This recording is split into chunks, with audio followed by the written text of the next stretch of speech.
ابو حمید Saadi رضی اللہ عنہ نے بیان کیا کہ ہم غزوہ تبوک کے لیے نبی کریم صلی اللہ علیہ وسلم کے ساتھ جا رہے تھے۔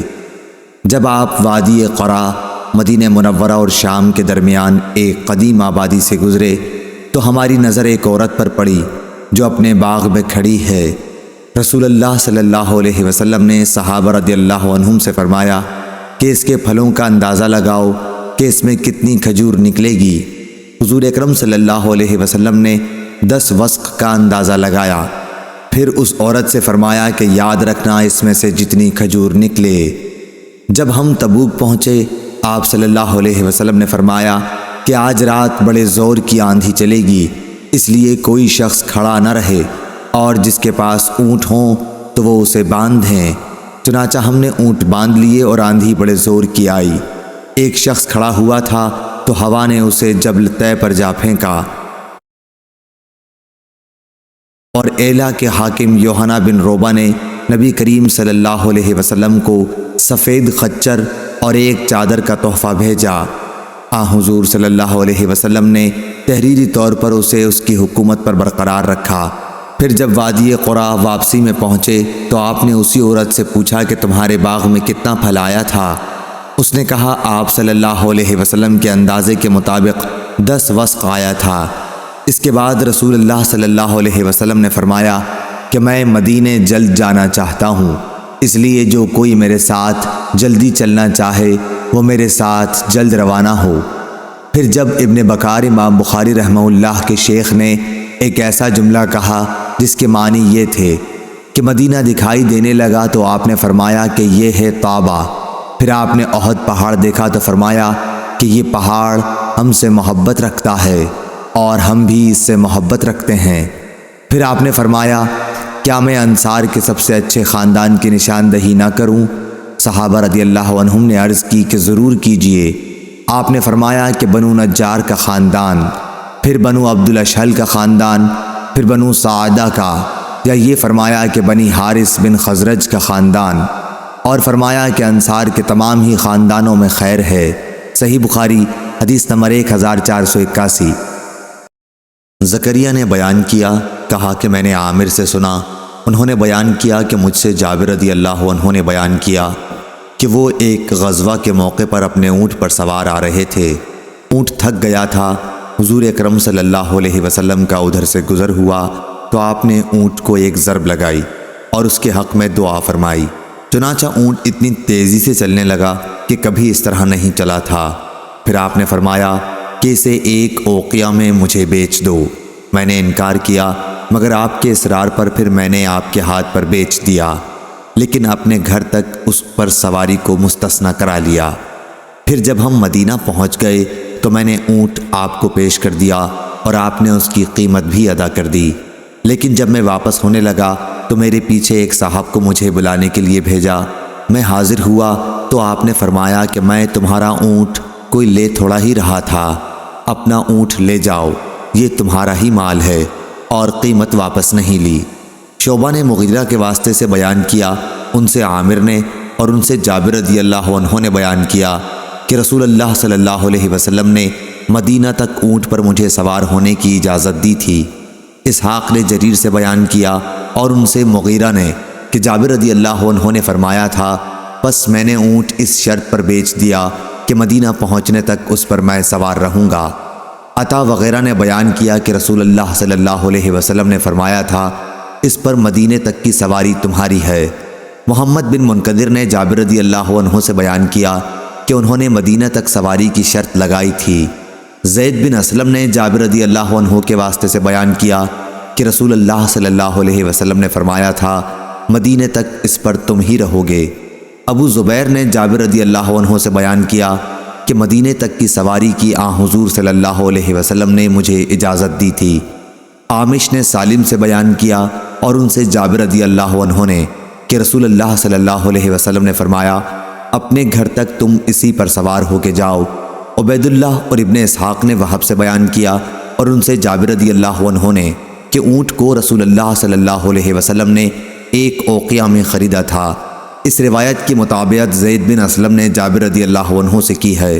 ابن جریج نے عطا وغیرہ سے بیان کیا اور ان سے جابر رضی اللہ عنہ نے کہ نبی کریم صلی اللہ علیہ وسلم نے فرمایا تھا، میں تمہارا یہ اونٹ 4 دینار میں لیتا ہوں، اس حساب سے کہ 1 دینار 10 درہم کا ہوتا ہے، 4 دینار کا 1 اوقیہ ہوگا۔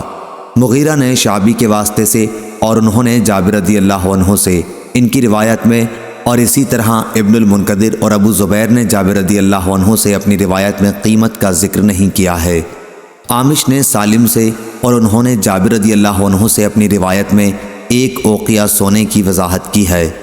ابو اسحاق نے سالم سے اور انہوں نے جابر رضی اللہ عنہ سے اپنی روایت میں 200 درہم بیان کیے ہیں، اور داؤد بن قیس نے بیان کیا ان سے عبید اللہ بن مقسم نے اور ان سے جابر رضی اللہ عنہ نے کہ آن حضرت صلی اللہ علیہ وسلم نے اونٹ تبوک کے راستے میں غزوہ سے واپس ہوتے ہوئے خریدا تھا۔ میرا خیال ہے کہ انہوں نے کہا کہ 4 اوقیہ میں خریدا تھا۔ ابو نضرہ نے جابر رضی اللہ عنہ سے روایت میں بیان کیا کہ 20 دینار میں خریدا تھا۔ شعبی کے بیان کے مطابق 1 اوقیہ ہی زیادہ روایتوں میں ہے، اسی طرح شرط لگانا بھی زیادہ روایتوں سے ثابت ہے، اور میرے نزدیک صحیح بھی یہی ہے۔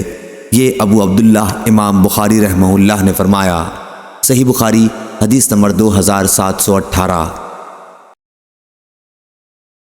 جابر بن عبداللہ رضی اللہ عنہ نے بیان کیا کہ میں رسول اللہ صلی اللہ علیہ وسلم کے ساتھ ایک غزوہ جنگ تبوک میں شریک تھا۔ انہوں نے بیان کیا کہ رسول اللہ صلی اللہ علیہ وسلم پیچھے سے آ کر میرے پاس تشریف لائے۔ میں اپنے پانی لادنے والے ایک اونٹ پر سوار تھا، چونکہ وہ تھک چکا تھا اس لیے دھیرے دھیرے چل رہا تھا۔ حضرت صلی اللہ علیہ وسلم نے مجھ سے دریافت فرمایا کہ جابر، تمہارے اونٹ کو کیا ہو گیا ہے؟ میں نے عرض کیا کہ تھک گیا ہے۔ جابر رضی اللہ عنہ نے بیان کیا، پھر آپ صلی اللہ علیہ وسلم پیچھے گئے اور اسے ڈانٹا اور اس کے لیے دعا کی، پھر تو وہ برابر دوسرے اونٹوں کے آگے آگے چلتا رہا۔ پھر آپ صلی اللہ علیہ وسلم نے دریافت فرمایا، اپنے اونٹ کے متعلق کیا خیال ہے؟ میں نے کہا کہ اب اچھا ہے، آپ کی برکت سے ایسا ہو گیا ہے۔ آپ صلی اللہ علیہ وسلم نے فرمایا، پھر کیا اسے بیچو گے؟ انہوں نے بیان کیا کہ میں شرمندہ ہو گیا، کیونکہ ہمارے پاس پانی لانے کو اس کے سوا اور کوئی اونٹ نہیں رہا تھا، مگر میں نے عرض کیا جی ہاں۔ آپ صلی اللہ علیہ وسلم نے فرمایا، پھر بیچ دے۔ چنانچہ میں نے وہ اونٹ آپ صلی اللہ علیہ وسلم کو بیچ دیا، اور یہ طے پایا کہ مدینے تک میں اسی پر سوار ہو کر جاؤں گا۔ بیان کیا کہ میں نے عرض کیا، یا رسول اللہ، میری شادی ابھی نئی ہوئی ہے۔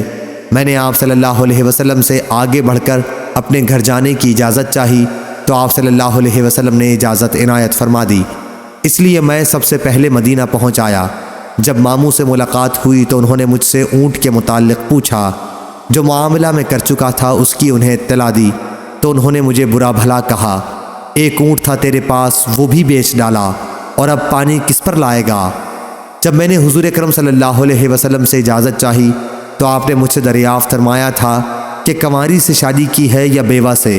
میں نے عرض کیا تھا بیوہ سے۔ اس پر آپ نے فرمایا تھا کہ باقرہ سے کیوں نہ کی؟ وہ بھی تمہارے ساتھ کھیلتی اور تم بھی اس کے ساتھ کھیلتے، کیونکہ حضرت جابر رضی اللہ عنہ بھی ابھی کنوارے تھے۔ میں نے کہا، یا رسول اللہ، میرے باپ کی وفات ہو گئی ہے۔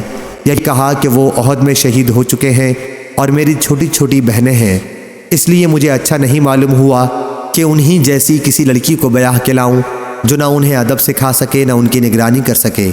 اس لیے میں نے بیوہ سے شادی کی تاکہ وہ ان کی نگرانی کرے اور انہیں ادب سکھائے۔ انہوں نے بیان کیا، کہا پھر جب نبی کریم صلی اللہ علیہ وسلم مدینہ پہنچے تو صبح کے وقت میں اسی اونٹ پر آپ کی خدمت میں حاضر ہوا۔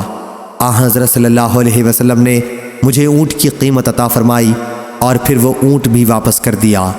مغیرہ راوی نے کہا کہ ہمارے نزدیک بائع میں یہ شرط لگانا اچھا ہے، کچھ برا نہیں۔ صحیح بخاری حدیث نمبر 2967۔